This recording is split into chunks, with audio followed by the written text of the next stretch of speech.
C'est Antoine Roussel qui est dans la case de Tonino Marinaro ce soir. Comment ça va, Antoine?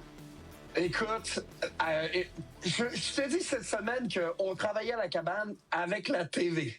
Et je te cacherai pas que le monde était déconcentré aujourd'hui, là, et nerveux, là. J'ai jamais vu du monde nerveux comme ça à la job. Écoute, chacun faisait sa petite affaire, ça parlait pas. Et je te cacherai pas quand Nick Suzuki a créé l'égalité, là, j'ai eu des cris de joie et j'en ai même lâché un bon moi-même. Donc, vraiment content du résultat du match d'aujourd'hui parce que c'était un match, Jean-Charles. Pourquoi je l'ai aimé? C'est parce que du côté du Canada, on est sorti de notre zone de confort. T'sais, on dit souvent là, que oui, on prédit au Canada la victoire de la médaille d'or, mais il reste qu'il faut que tu les joues, ces matchs-là. Et le Canada était confronté aujourd'hui à des situations complexes. Là. C'était pas évident. On n'a pas ultra dominé comme on pensait qu'on allait le faire. Et pour moi, d'avoir trouvé une solution, d'avoir trouvé un moyen de marquer, d'égaliser en fin de match et de l'emporter en prolongation, ça montre à quel point, un, on a du caractère, deux, on trouve des solutions et on est capable de les mettre en application.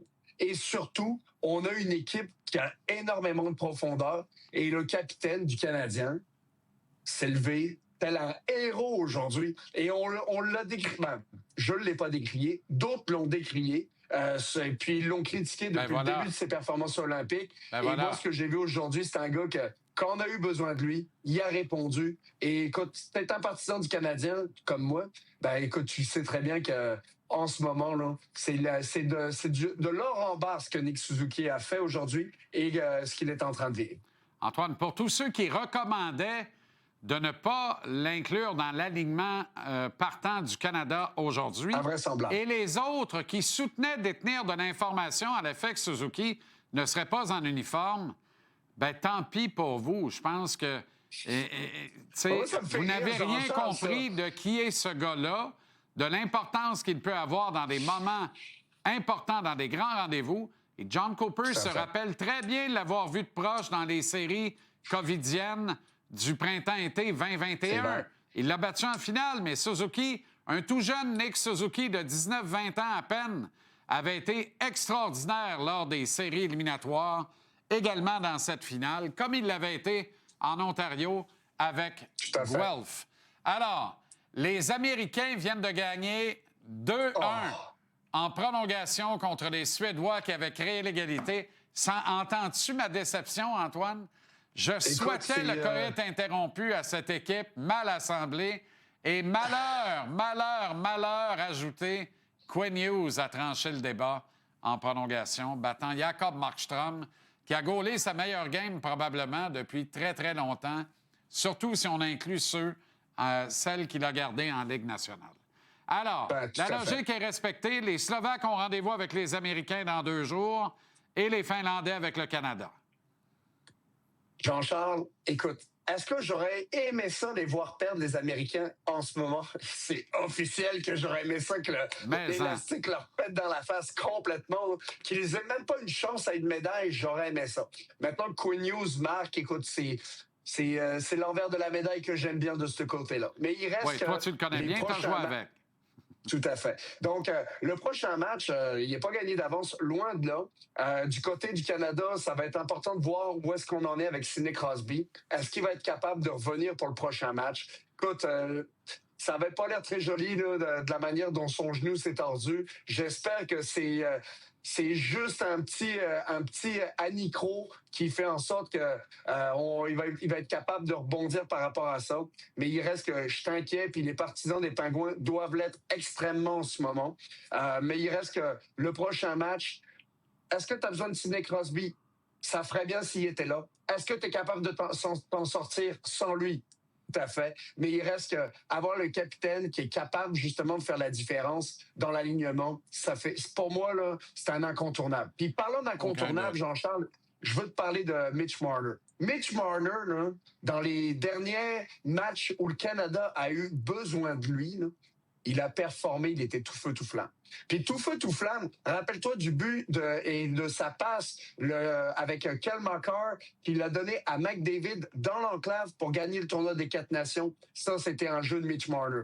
Après ça, aujourd'hui, son but en prolongation à 3 contre 3, il déjoue toute la défense à lui tout seul. Va marquer un gros but. Je trouve que on a oublié ce gars-là en termes de caractère et on l'a lésiné, on l'a laissé de côté, on l'a bâché en veux-tu, en voilà.